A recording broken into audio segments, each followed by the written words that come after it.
Hello बच्चों, आप सभी का बहुत स्वागत है। आज के सेशन में हम बिहार बोर्ड क्लास 6 गणित की जो नई पाठ्य पुस्तक है गणित प्रकाश, इसके अध्याय 3 जो कि है संख्याओं का खेल, इस अध्याय से संबंधित 20 बहुविकल्पीय प्रश्नों को हल करेंगे, ऑब्जेक्टिव क्वेश्चंस को हल करेंगे।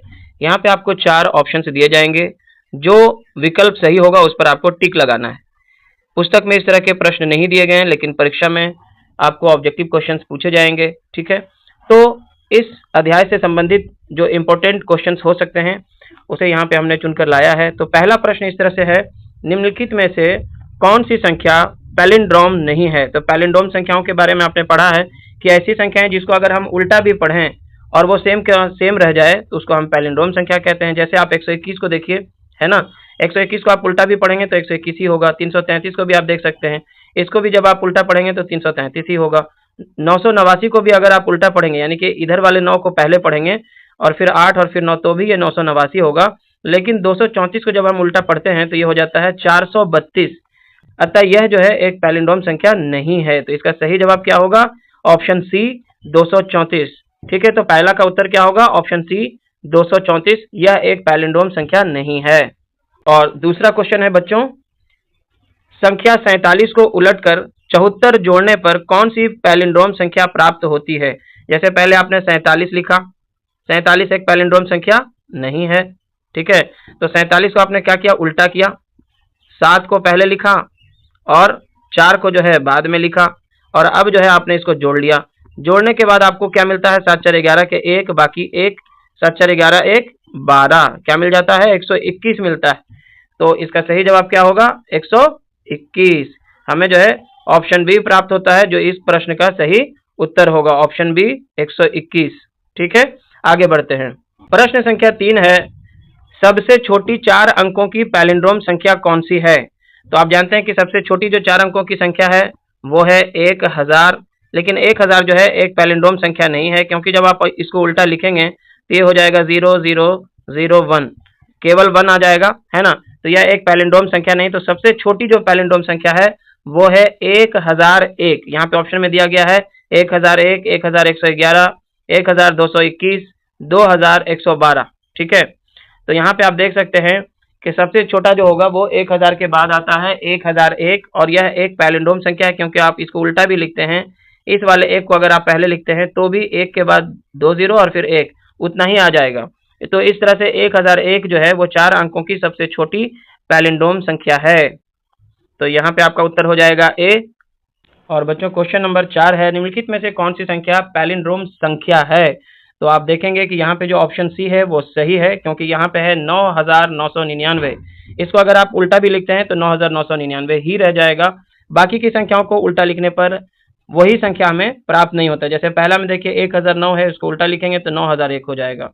बी में 9000 है, उल्टा लिखेंगे तो 0009 आ जाएगा।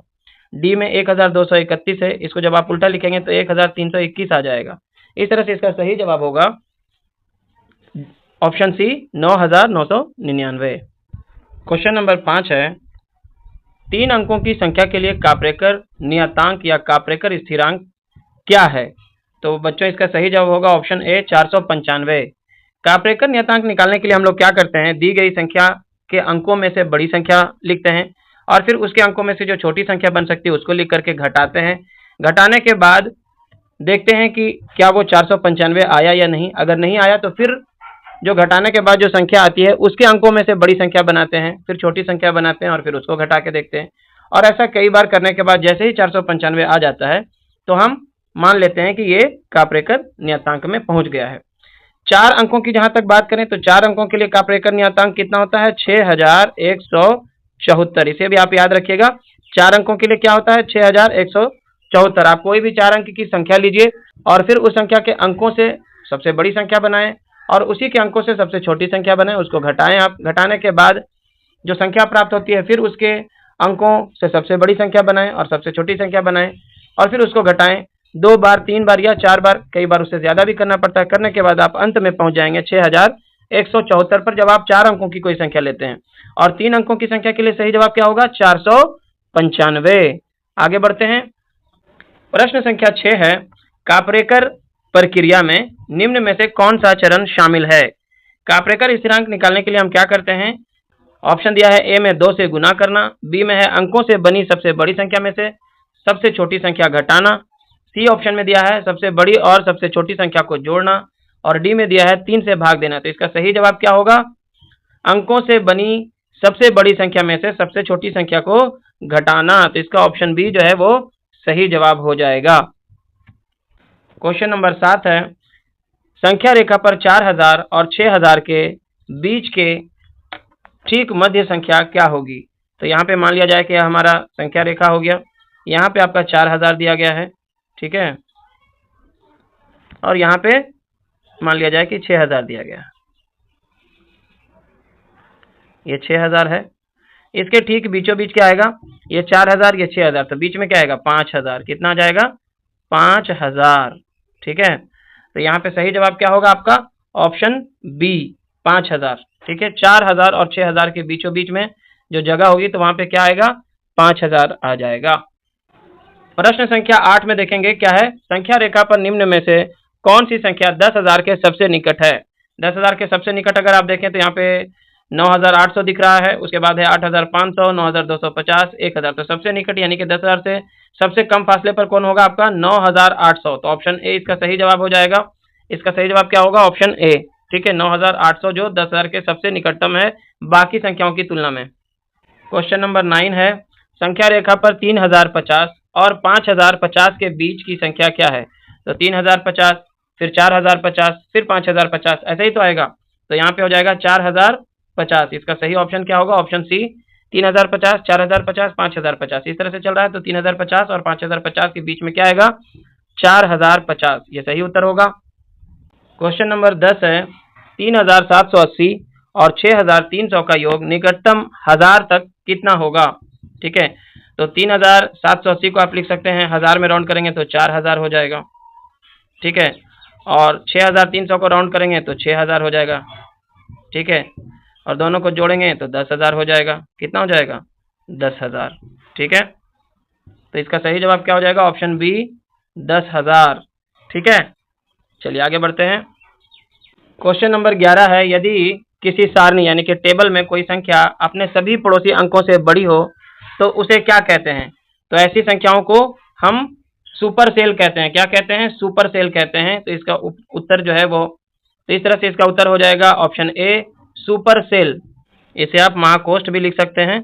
सुपर सेल को हम महाकोष्ठ भी कहते हैं। सुपर सेल को हम महाकोष्ठ भी कहते हैं, महाकोष्ठ, ठीक है। क्वेश्चन नंबर 12 है, निम्नलिखित में से कौन सी संख्या सुपर सेल हो सकती है?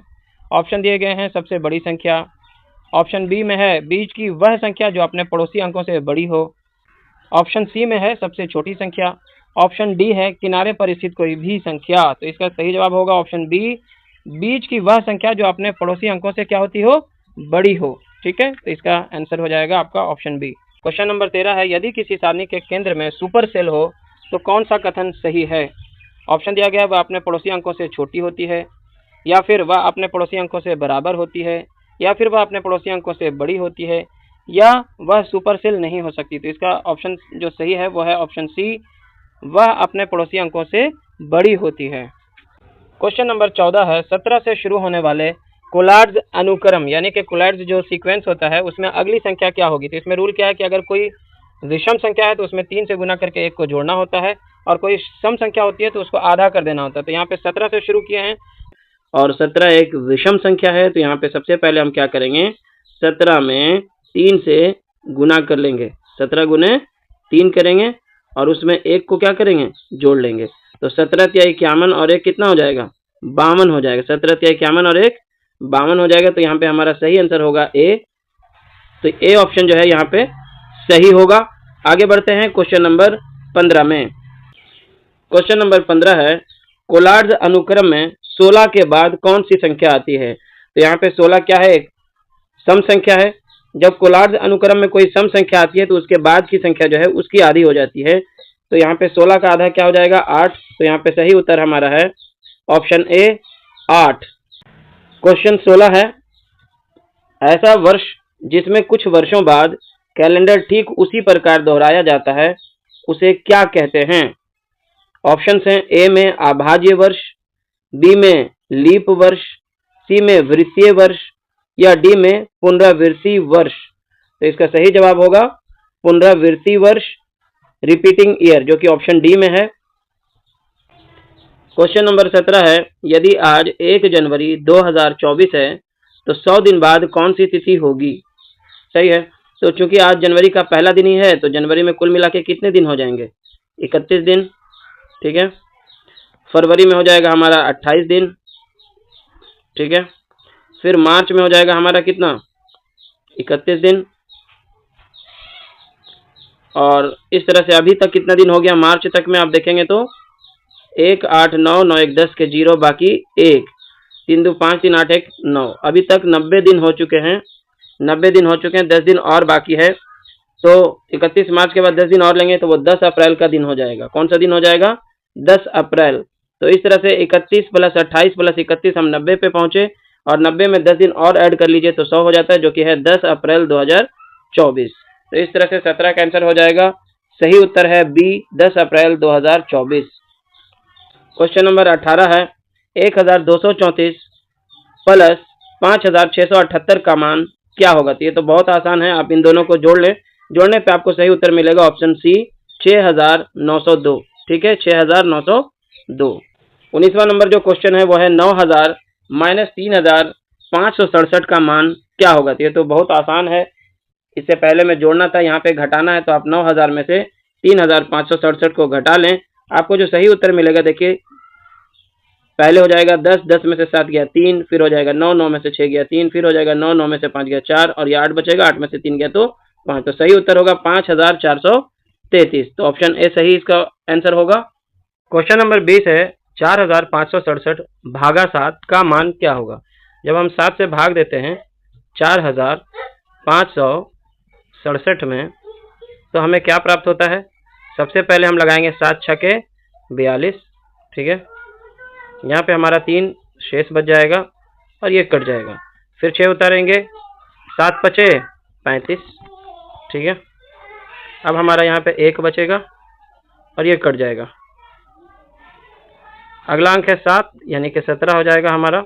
ठीक है, तो हम क्या लगाएंगे? 7 दूनी 14।